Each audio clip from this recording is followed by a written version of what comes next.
Hey everyone, and welcome back to the channel. So today what I'm going to be doing is I'm going to be reviewing some animations. I'm going to be reviewing an animation from my student Sean to help him on his journey to just creating a really cool and appealing action shot. And the reason I'm sharing this is because potentially you're working on animation that's similar, and there's going to be some gems, tips that I can share with you that's going to help you on your journey as an animator as well. Really, it's just about offering value to you guys here on YouTube. So without further ado, let's jump into the next section and review this animation from my student Sean and see what we can do to elevate it to the next level.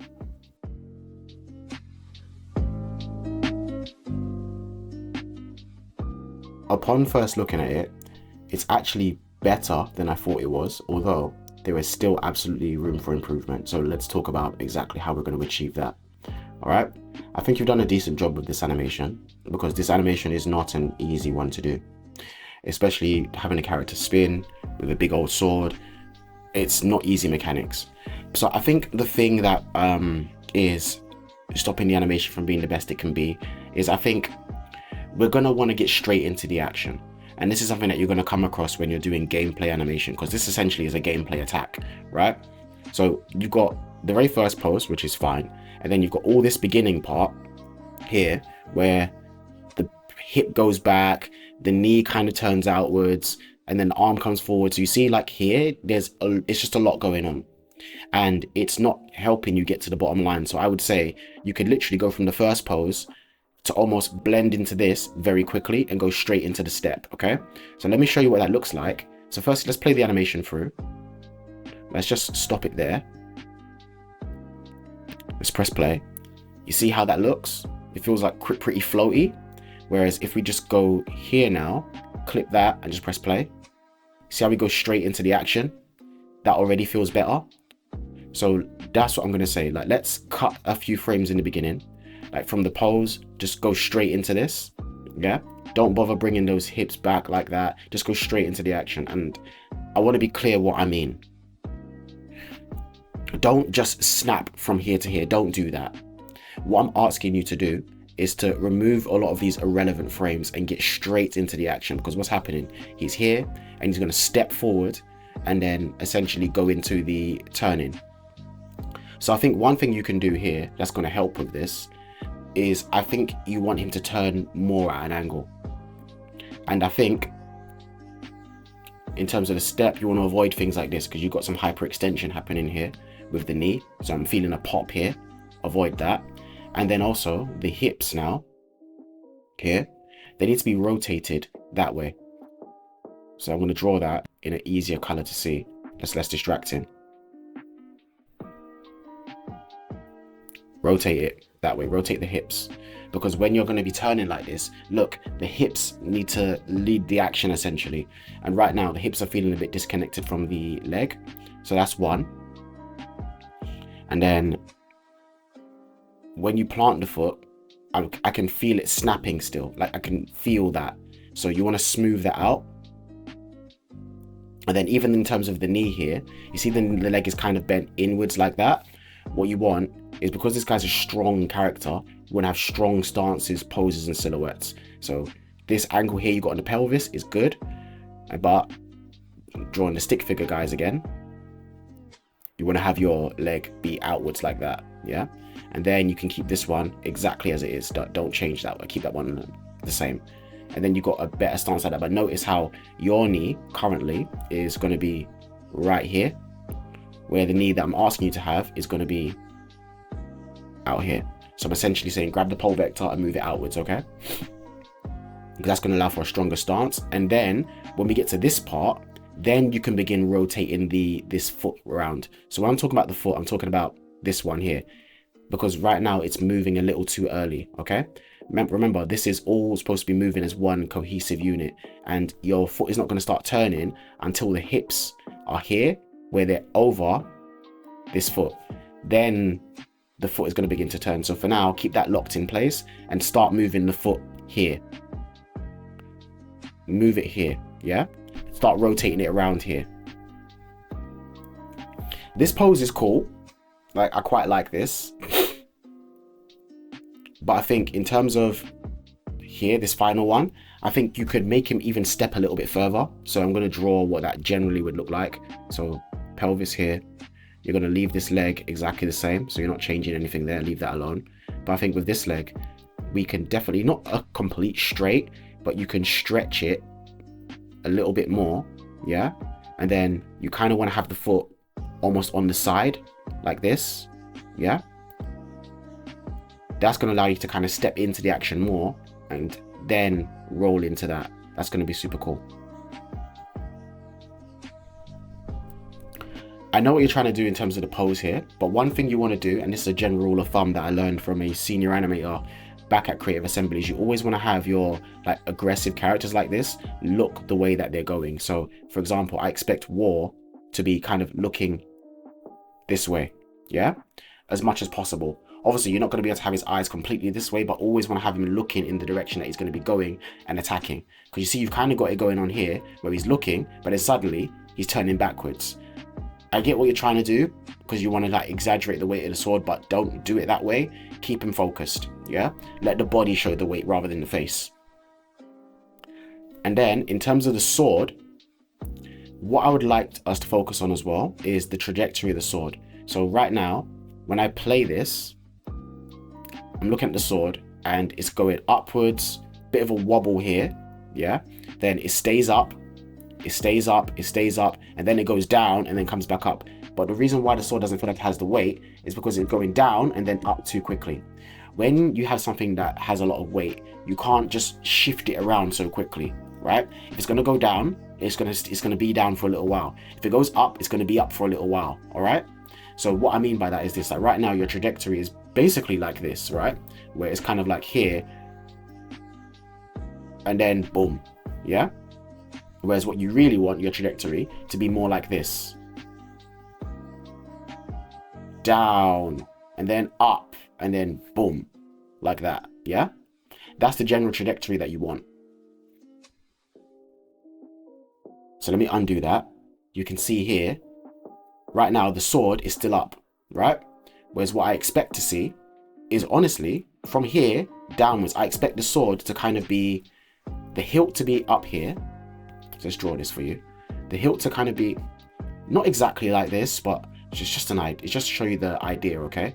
So the sword to kind of be down here like this. Yeah. And then kind of hold that position. So you know you're going to have the arms compensate for that. And then when we get here now, what I expect to see happening is almost the sword tip to be somewhere either around this level here. Yeah.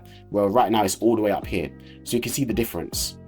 And the reason why I want the sword tip to be down here is so that when you get to this point here, what you're going to have happen is you're going to have to change the position of the arms. You're going to have kind of a motion like this, where you can have the elbow kind of like here, and then that kind of there like that. And then this one is going to be, realistically, it's going to be more like, let's go here. It's going to be something like that. And then have to come down and then come here and hold the sword up like that. And then in terms of the sword itself, you're gonna have something like, oh, too big. You know, something like that, and then, you know, big old sword. Like if you look at that and see how that looks, doesn't that look a lot more dynamic? So just draw that here, that there, sword arm there, and then shoulder here. Don't draw through that. There and there, and you got something like that going on. And then in terms of the body now, let's connect the two dots there. That's all good. And then you can like that. Then you're gonna have drastic going on there, and then you want to push him a bit more further forward, so kind of like he's like that. So not a perfectly straight leg, by the way, like, you know, always avoid a perfectly straight leg, but then you're gonna have something more like that. Maybe if I grab this, erase some of that, and then I come back here and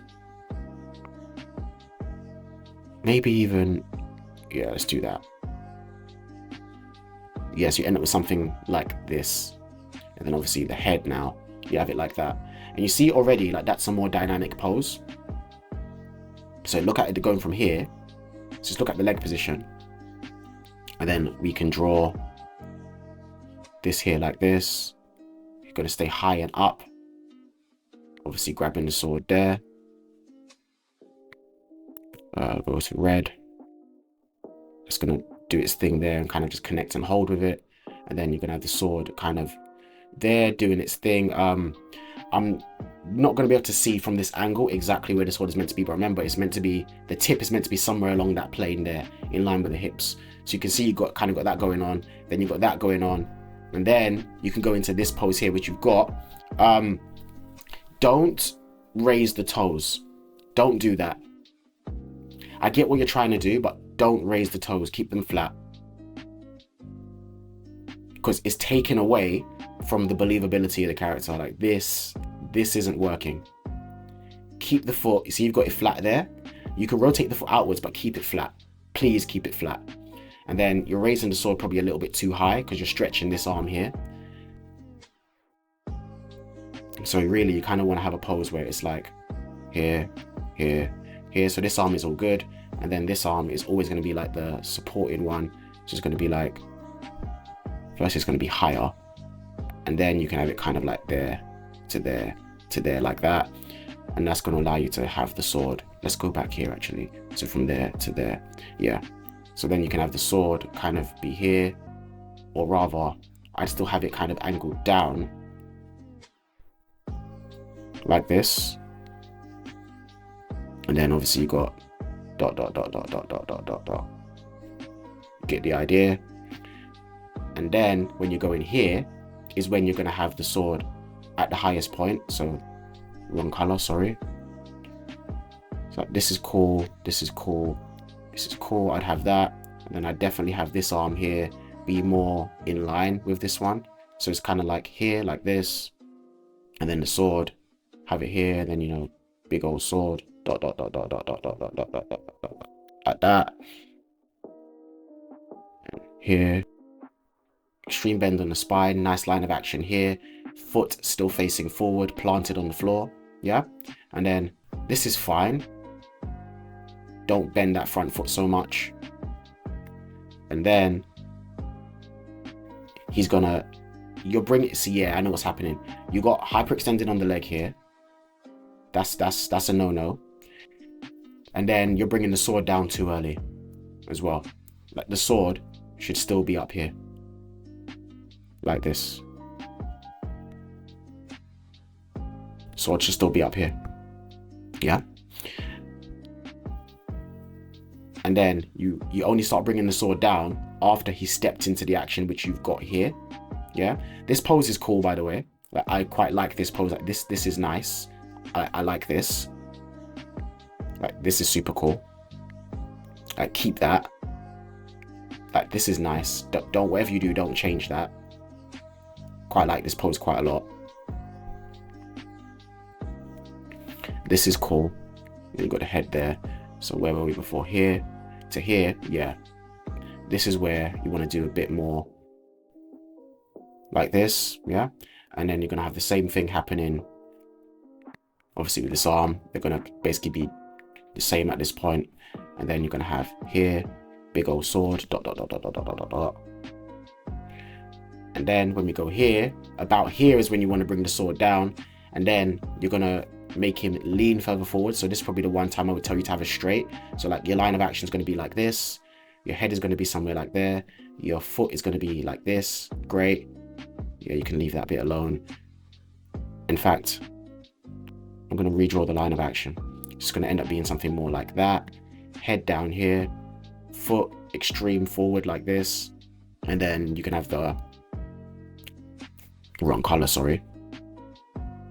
You can then have the arm come here like that. Yeah. I'm not going to bother drawing the yellow arm because you know it's going to be doing the same thing. And then you're going to have big old sword here like this. So when you play this through, you can kind of see. You see? Look at those draw overs and you see the timing of how that feels. That's what's basically missing with your animation. Is the sword is moving too quickly and it's not got enough drag, delay and overlap. Sorry, drag, delay and then follow through compared to War himself. Because in terms of War himself, the speed he's moving is actually pretty alright. It's actually fine. But just need to definitely focus on that. and that's going to make your animation feel so much better. And then of course, once we get to the end here, you're going to want to add a bit of bounce in the hips here. So here you want to add a bit of like, you know, ooh, and then you're going to make that follow through on the chest. You're going to make that happen, but less extreme. Then a little bit of a wobble on the head, and then you're going to have a bit of a slight ooh on the sword as well. So, but that, we'll cross that bridge when we come to it. For now, I'd like you to do this. So go from pose 1 straight into the action, straight into the step. Yeah, make sure that you keep him low. So when you're going for the step, make him step down into it, because remember, he's got this big old sword in his shoulder, it's weighing him down, and he's not gonna basically be able to hold his leg up like that for too long. So he's gonna really go like this in terms of his hips and step into the action. Yeah, whereas typically, you're not wrong for doing this, by the way, because normally going like this is perfectly fine when you step, but because of how heavy he is, he's going to go down and step into it like that. So the hip direction is going to be more like there to there, okay? So that's going to be the hip direction, stepping into it. Avoid that. Then adjust the pose, bring the pole vector outwards on the knee. Only start rotating the foot at this frame. Like, don't let it change from here to there. No movement there. Change the angle of the sword, which means fix the arms as well. So you can adjust the trajectory. Here, I expect this trajectory of the sword to see how it's down here like this. Basically, it's going to kind of swing around like that and then come up and then down. That's the trajectory of the sword, essentially, okay? So let's undo that. That's what I was saying, to keep the sword trajectory on the hips there. And then you can see you'll have this nice little bit of a dip from here to woo, boom, like that. That's what you're going to end up happening with the sword. So then you got that happening exactly as I said. Slam down, boom, like this. Yeah? Do that, and you're going to have a much better, like, great sword slam attack animation. Because even when you just play this through with my little draw overs, you can see that my one feels a lot heavier. And it's only because I've delayed the sword. When something's really heavy, Sean, delay the weapon even more, and this is something that you do in Dark Souls games. It's something I did in Lords of the Fallen, and it really helps sell the heft of just basically heavy greatsword attacks and animations. Overall, good job. I can see where you were struggling, but if you implement these changes, you're going to have a much better time with this animation. So implement these changes, and what I expect to see next time is going to be much better, much more weighty, much more hefty than what you've currently got going on. But overall, good job. Keep it up, man. You're doing great.